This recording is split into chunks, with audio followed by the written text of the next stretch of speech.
Perkenalkan, saya Lularini Debasari, saya guru bimbingan konseling di SMP Lab School Kebayoran, Jakarta Selatan. Saya akan berbagi praktik baik khususnya untuk para guru BK dalam melakukan layanan perencanaan karir yang sesuai dengan potensi, minat, dan kemampuan peserta didik. Guru bimbingan konseling memiliki tantangan tersendiri dalam melakukan layanan perencanaan karir. Seringkali layanan perencanaan karir yang dilakukan, yang pertama tidak sesuai dengan kebutuhan peserta didik. Yang kedua, tidak menerapkan berdiferensiasi dalam pembelajaran. Dan yang terakhir, tidak mempunyai penyimpanan data yang cukup atau datanya disimpan tidak rapi sehingga tidak bisa menerapkan pembelajaran yang berkelanjutan untuk perencanaan karirnya di masa depan.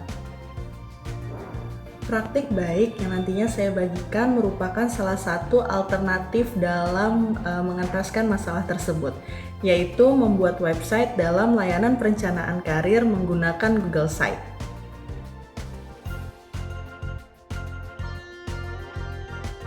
Ya, berikut ini merupakan website yang saya buat untuk perencanaan karir di kelas 7 menggunakan Google Site. Membuatnya mudah karena sudah ada template yang disediakan, jadi Bapak Ibu tinggal mengubah saja. Lalu Bapak Ibu juga bisa memanfaatkan akun belajar.id karena penyimpanannya yang besar dan tidak terbatas. Di sini saya bagi menjadi 3 tahapan dan ada 1 galeri. Nah, tahapan ini yang akan dilakukan di setiap pertemuannya. Di sini jika siswa merasa mampu untuk mengerjakan setiap tahap dalam waktu 1 minggu, silahkan. Atau mau mengikuti setiap ada pembelajaran jadi 1 minggu sekali, itu juga silahkan. Nah, kita ke tahap yang pertama. Ya, Bapak Ibu, saya akan menjelaskan per tahap. Di sini ada tahap satunya. Tahap 1, siswa diminta untuk mengikuti tes multiple intelligence atau kecerdasan majemuk.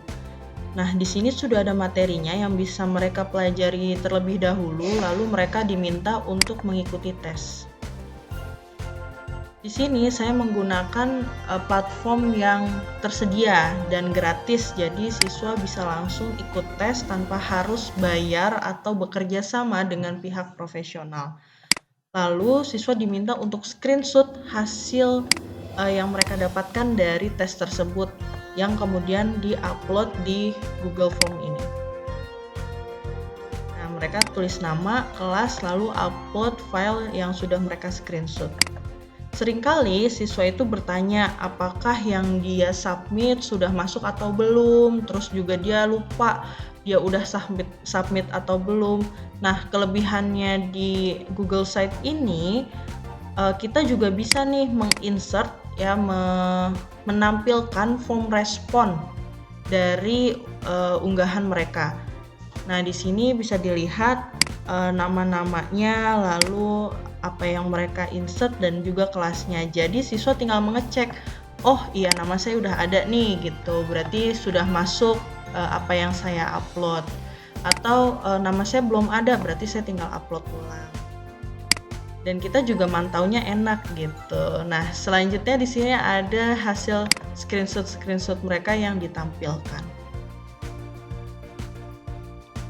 Selanjutnya ini adalah tahap kedua dari perencanaan karir. Nah, di tahap kedua setelah mereka mengikuti tes kecerdasan majemuk, selanjutnya adalah materi untuk memilih sekolah lanjutan setelah SMP. Di sini ada SMA, SMK, dan MA untuk materinya. Lalu selanjutnya mereka diminta untuk mengisi form di bawah ini. Isinya adalah domisili di kartu keluarga, lalu 5 SMA terdekat dan 3 SMK terdekat, sama 2 sekolah lanjutan yang diinginkan.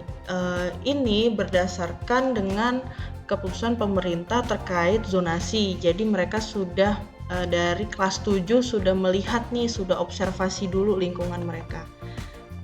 Dan lagi-lagi di sini ada form responnya, jadi mereka bisa lihat hasil dari temannya mengisi juga dan apa yang mereka isi juga. Lalu selanjutnya mereka diajak, karena mereka udah bisa lihat nih hasil isian dari teman-teman mereka mereka diajak untuk saling menyemangati teman-temannya dalam mencapai sekolah yang diharapkan di bawah sini. Dan di sini saya sudah menambahkan menginsert Padlet. Jadi Padlet juga bisa nih dimasukkan di Google Site.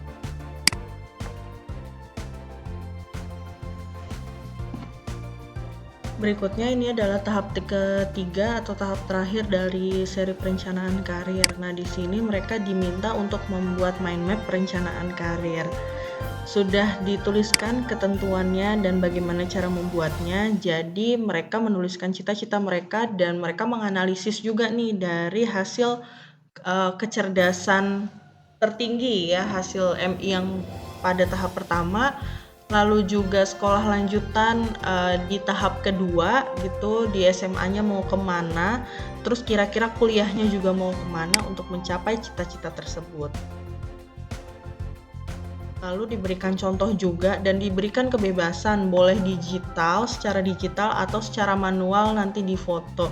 Nah, ini bisa juga memunculkan nantinya pembelajaran berdiferensiasi dari kontennya bisa berbeda-beda setiap anak, lalu juga dari produk yang dihasilkan, produknya bisa jadi berbeda. Mind mapnya ada yang menggunakan digital, ada yang menggunakan manual gambar sendiri gitu.